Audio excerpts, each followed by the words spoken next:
तर नमस्कार मित्रांनो, गुड मॉर्निंग. आत्ता बघा ही धनश्रीकडे गोठ्यात गेली. आता येईल हा बाहेर. आली आली तेव्हा ती गौरांगपाशी. ती तिकडं गोठ्यातच काय करतं ते वासर काय ते उठवलं गौरांगला. बघा उठला गौरांग. तरी असं राहतं, त्याच्यामुळे मी तिला बांधून ठेवतो. इकडं गुरांना आरामच करून देत नाही, अंगण उड्या आणते. ह्या बघा ही आताशी तिच्या आईकडे चालली. कशी फास्ट गेली. आता रिटर्न येईल बरं का. हे बघा आली. चल इकडे धनश्री इकडे. हे बघा आता इथं थांबली नाही तर ही माझ्याजवळ येत नाही बरं का. तिला माहिती ह्याच्याजवळ गेलं की हा माणूस मला बांधून टाकतो, त्याच्यामुळे ती आईजवळ येतच नाही. तिच्या आईपाशी थांबली, मी आलो म्हणून. तिला माहिती मी म्हटलं की बांधून टाकतो का नाही का. थांब थांब येतच धनश्री. मग बस तिकडंच. तर तिला माहिती हा माणूस जवळ आला की मला बांधून टाकतो. कशी लपली हा. तिला दूध प्यायचंच नाही, ती लपायला गेली तिकडं. आता मी इकडून गेलो ना, पलीकडे गेली. थांब आता मी पलीकडून जाऊन बघतो. तिला माहिती हा माणूस आला की मला बांधून टाकतो. थांब धनश्री.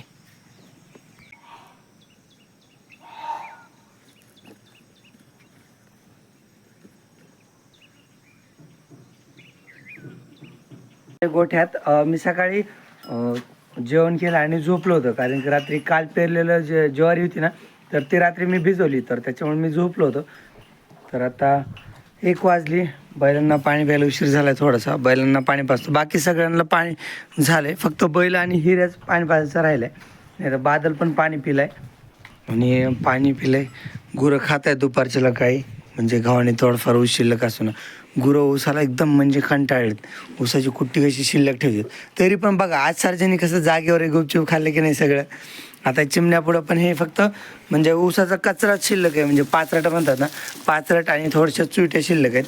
बाकी गुरांनी जसं खाल्ले तसंच सर्जनी पण खाल्लंय. पण जागा बदलली की लय नाटके करतो बैल. आणि त्याला तुम्हाला आधीच्या वेळेत आठवते ना, मी त्याला तिथंच बांधायचो बाहेर अगोदर. फक्त 2 दाव्यांनी बांधायचो तिथं बाहेर, आणि तिथं गवत वगैरे खायला टाकलं तर खायचा. पण काल कशी म्हणून नाटकं केली त्यालाच माहिती. काय राव सरजे असं नसतं रे ठोंबे. ह्याला इथं गाठ आली होती थोडीशी, आता नॉर्मल झालंय. म्हणजे आता अगोदर बैलांना पाणी पाजतो. आज चिमण्याला पण वरच्या हौदावरच नेणार आहे, कारण की सारच्या खाली पाणी पित नाही छोट्या हौदावर. चिमण्या भरपूर पाणी पिते, दमाने पाणी पिऊन झाले. आणि सरजा पण वरच्या हौदाला पाणी पिला, नाही तर तिथं खालच्या हौदावर पाणीच पित नाही.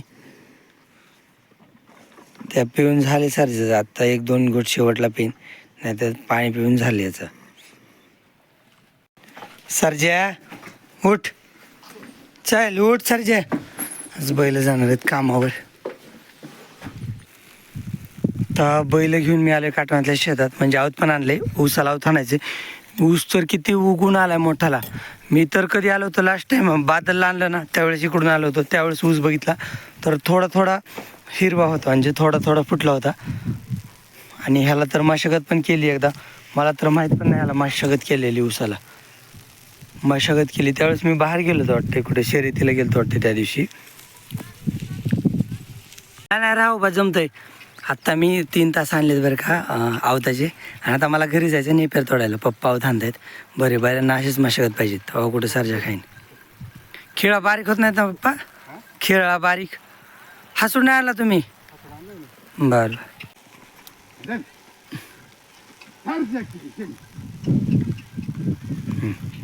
आता चालतायत मस्त. काय नाही, एकदा आवत आणून घ्यायचं, नंतर सरी फोडायची. बाकी मग ऊसाला काही जास्त मशागत नसते. ह्याच्यात कसं ढेकळं जरा जास्त मोठाले निघलेत ना आपल्या ऊसात. इकडं कसं गुरांनी वगैरे रान शेत तुडवलेलं असतं ना, तर त्याच्यामुळं. पण मध्ये आहे शेत मऊ आहे मध्ये. तशी तर ही काळी माती आहे, जरा जडच असते. पण आपण बैलांच्या कॅपॅसिटीनुसार काम करून घ्यायचं. म्हणजे रोज 8 ते 10 साऱ्या घ्यायच्या रोज, म्हणजे बैलाच्या अंदाजाने. लोड आपण सर्जेवर जरा जास्त दिला आहे, म्हणजे चिमण्या पण चालतो, पण सर्जावर जास्त लोड दिलाय म्हणजे बरं राहतं जरा. ह्याच्या अगोदर मला वाटतं बहुतेक सर्जनी नाही त्यावेळेस आपल्याकडे ऊसच नव्हता. सर्जन केली वाटते थोडी ऊसाची मशागत, माझ्या लक्षात नाही, पण चिमण्या पहिली वेळेस आहे आता ऊसाची मशागत करायला. ह्याच्या अगोदर मला वाटते सर्जा विजयसोबत होतं वाटते. विजयने तर भरपूर केली ऊसाची मशागत. त्यावेळेस आपल्याकडे इकडेच ऊस होता आणि आपल्याकडे पहिले बैल होते तेव्हा तर आपल्या घरापाशी पण ऊस होता, तर तिथं पण बैलांनी मशागत केलेली. ह्याच्या अगोदरची मशागत ट्रॅक्टरनी केली बरं का. ते जे काळे ढेपले दिसत आहेत ना, तर ते ट्रॅक्टरनी केलेले आहेत.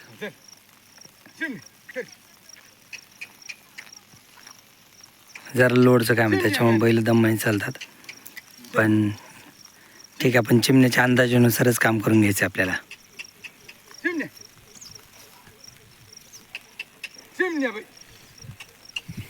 म्हणजे ते कसं ना, त्याचा आकारच लई लहान आहे चिमण्याचा, त्याच्यामुळे पण तो करतो त्याला जेवढं शक्य ना, तर आपलं कुठलं काम बंद पडून देत नाही चिमण्या.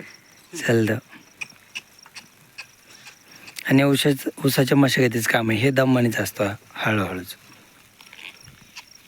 कारण की आऊत पप्पाचं वजन पण आहे ना, आणि आऊत खाली पडतं, आणि हे ऊसाचं मुळ्या वगैरे असतात ना त्याच्यामध्ये, त्याच्यामुळं. चला मला नेपेर तोडायचं, मी जातो घरी, करेल चिमणे हळूहळू. त्याला गुरांना खायला टाकलेलं आहे. दान देणे काय बघते इकडं. आता नेपेर पाडून घेतलाय खाली, तर नेपेर घरी नेऊन ठेवायचा आहे. परत तिकडे हिरवा काय तोडलाय, आणि आबाळ तर बघ ना आज किती भरून आले आबाळ. असं आबाळाचं वातावरण झाले, तर त्याच्यामुळे मी जरा गडबडीतच कामं करतोय. आणि आपली ज्वारी तर भिजली आहे, ज्वारीचा विषय नाही, एकदा भिजली ज्वारी, आणि ज्वारी आपली काढून झाली. आजपासून आईने कणसं कापायला चालू केले. मी तिकडे गेलोच नाही, मला वेळच नाही भेटला. काटवायला गेलो, आता परत गुरांना खायला टाकले, आता पाणी वगैरे पाजायचं, तर त्याच्यामुळं ज्वारीकडे जायला वेळच नाही भेटत. ह्या लाल नेपेला काटेले, तर त्याच्यामुळे मी हे कागदमध्ये घेतोय. हा खुराकाचा कागद आहे. चला एवढा नेपेर आणून ठेवला. तर मित्रांनो आपली ही छोटी टाकी ना, तर हिच्यातलं मी सगळं पाणी काढले, फक्त थोडंसं पाणी शिल्लक आहे, तर हे पण काढायचं आहे. छोटी टाकी असेल ना, तर मग आपल्याला साफ करता येते टाकी.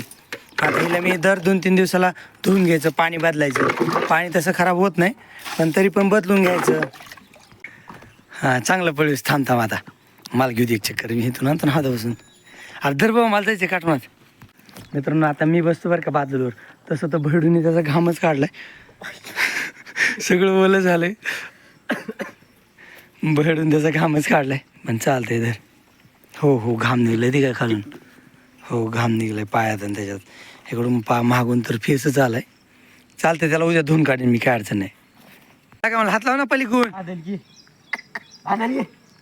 चल पळली असतो. हा तर चल जात वर इकडं. हा ते एकदा सुरू झाल्यावर चलतं. बादल चल पुढं. मला तर बसायचंच नको. भडूल चांगलं पळत आहे आता, मस्त पळत आहे त्याला. मला नकोच होतं, मला काटोणा जायचं आपली बैलगाडी आणायला, तर त्याच्यामुळे मला काही चक्कर नको. आता पुढच्या वेळेस बसेन मी.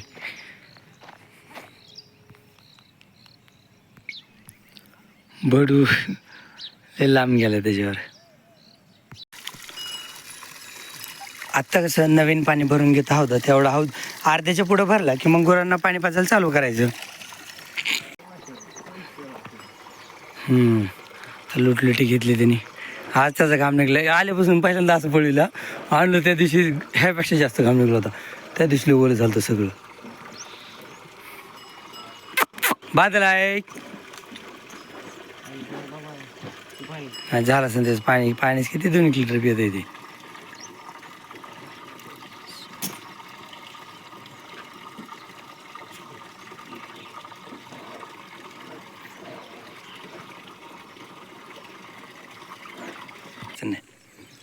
मित्रांनो आता त्याला जागेवर घेतले, त्याच्या खायला त्याला धुवून घेतल्यावर का त्याला घामला आला होता.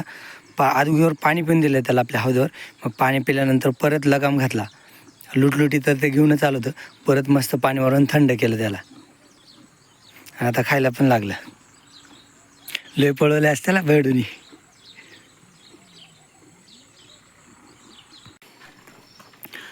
गौरांगपासून सुरुवात केली होती पाणी पाजायला, तर गौरांग, गवळा, काबरी, गंगा पाचत. आता 5वीला आली, पाणी पाजायचं चालू आहे.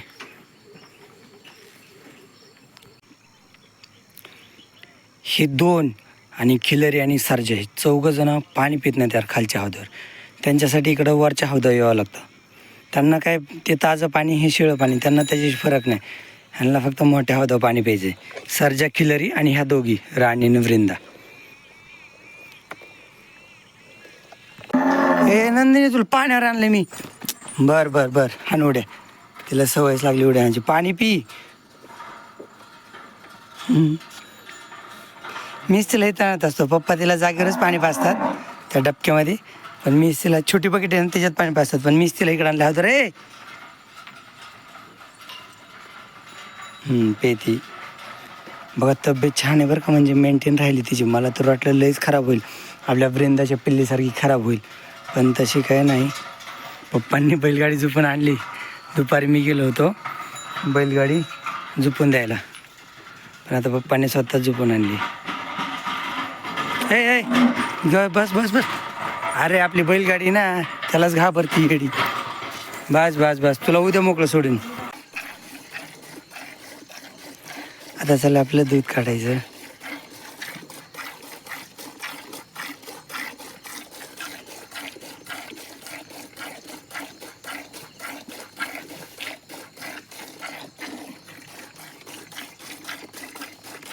ऐक ना शुभश्री,